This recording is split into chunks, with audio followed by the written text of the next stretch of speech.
ನಾನು ಗೌರವಾನ್ವಿತ ಮುಖ್ಯಮಂತ್ರಿಗಳಾದ ಸಿದ್ದರಾಮಯ್ಯನಲ್ಲಿ ವಿನಂತಿ ಮಾಡ್ತೇನೆ, ದಯವಿಟ್ಟು ಜಮೀರ್ ಸಾಹೇಬರ ರೀತಿಯಲ್ಲಿ ನೀವು ಮಾತಾಡಬಾರ್ದು. ಕರ್ನಾಟಕದ ಮುಖ್ಯಮಂತ್ರಿಗಳಾಗಿ ನಿಮ್ಮ ಬಗ್ಗೆ ವಿಶೇಷವಾದಂಥ ಗೌರವ ನಮಗೆಲ್ಲರಿಗೂ ಇರಬೇಕು. ರಾಷ್ಟ್ರೀಯ ಸ್ವಯಂ ಸೇವಕ ಸಂಘವನ್ನು ದೂರ್ತಾ ಇರುವಂಥ ಹಿನ್ನೆಲೆಯನ್ನು ಕೂಡ ತಾವು ವಾಸ್ತವಿಕತೆಯನ್ನು ಅರ್ಥ ಮಾಡಿಕೊಂಡು ಮಾತಾಡಬೇಕಾದಂಥ ಅವಶ್ಯಕತೆಗಳಿದೆ.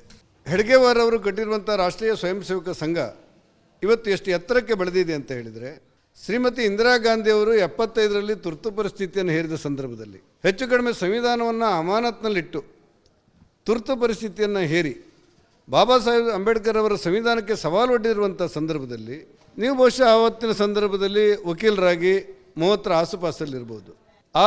ಆ ತುರ್ತು ಪರಿಸ್ಥಿತಿ ವಿರುದ್ಧವಾಗಿ ನೀವೇನು ಹೋರಾಟ ಮಾಡಿದ್ದೀರಿ ಅಂತ ನಾವು ವಿಮರ್ಶೆ ಮಾಡ್ತಾ ಇಲ್ಲ. ಸೇವಕ ಸಂಘದ ಕಾರ್ಯಕರ್ತರು ಆ 2ನೇ ಸ್ವಾತಂತ್ರ್ಯ ಸಂದರ್ಭ ಹೋರಾಟದಲ್ಲಿ ಪ್ರಾರಂಭ ಮಾಡಿದ್ದನ್ನು ತಾವು ಗಮನಿಸಿದ್ದೀರಿ. ಆ ಹೋರಾಟಕ್ಕೆ ತುದಿ ಮುಡಿಸಿದ್ದೇ ರಾಷ್ಟ್ರೀಯ ಸ್ವಯಂ ಸೇವಕ ಸಂಘ. ಲಕ್ಷಾಂತರ ಕಾರ್ಯಕರ್ತರು